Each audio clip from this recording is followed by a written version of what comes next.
When was the last time you were truly starving?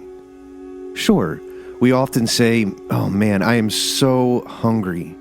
But when was the last time you were actually on the verge of starvation? For many, food insecurity is a real thing. It is defined as when people don't have enough to eat and don't know where their next meal will come from.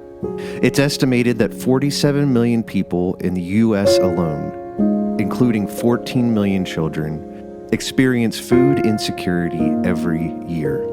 47 million people in the United States. It's hard to wrap your head around that. Let's try to make it a little more palatable to where we live. In 2022, in Sussex County alone, 32,050 individuals were food insecure.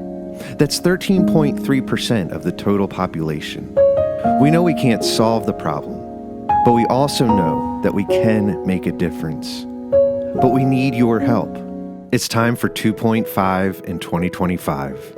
This November and December, we have set a goal to collect 2.5 tons. That's 5,000 pounds of food, and we need your help.